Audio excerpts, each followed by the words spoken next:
throw this out there for the, however you say this, Baofeng. Well, I think this is called the BF888S.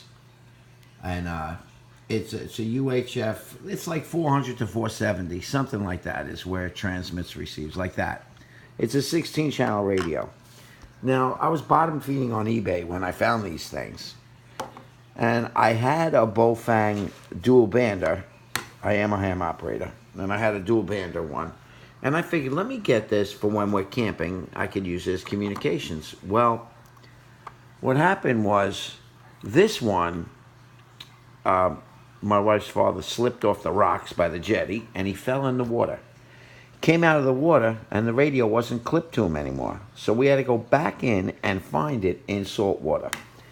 We looked at it, the light was lit, the white light was lit on the top, and it did nothing. So we took out the battery and let it sit there on the dashboard of the truck. And about 3 days later, it's working. Now, here's the one that did not drop in the water. Power on. 1. Works perfect. Now, here's the one that dropped in the water, and here's what happens.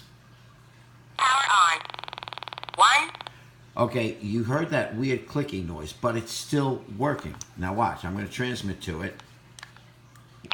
1, 2, 1, 2, 3, 4. It transmits. You do hear it clicking, which may stop when it tries out. Here's the other one. 1, 2, 1, 2, 3, 4. So, these radios, let me tell you something. This stupid thing dropped in salt water. I don't believe this was supposed to be a waterproof radio or anything like that, but it dropped in salt water for a good 3 minutes, you know, before we fished it out of there. And I cannot believe that it's working. I can tell you, I'm in shock. You know, I am in shock. 1, 2. It's working. But you do hear that little clicky. 2, 3, 4, 5, 6. Well, 1.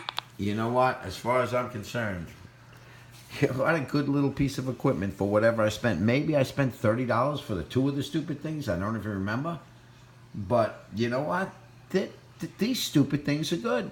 They're really good. I love the dual bander that I have. That thing, I think it was a VU5R. That thing has been fantastic for years. It works. It works great. You know, and I've had the Yaesu 8, you know, the 8R. I forgot what it was called, VH8R maybe. I don't remember. I had that. I had the 7, and I mean, I spent $350 for those stupid things. I spent $30 with shipping for the VU5R to have like a lunchbox radio. That thing worked great. But I'll tell you what, pretty impressive, these stupid things. 16 channel. 14, 16, See? And 15, 14, like I said, I believe it transmits from 400 to 470. 13, You know, and I think it's 12, 4 watts maybe, 11, something like that. But you know what? 10. It's a good little radio. Has a belt clip. You know, I like it. I hope that helped anyone trying to decide whether these radios are worth getting. But after this thing dropped in the salt water and then came back to life, you know what? That's the first on me. I've never, ever had that happen. I've had it happen in fresh water. I've never had it happen in salt water. Love these little radios.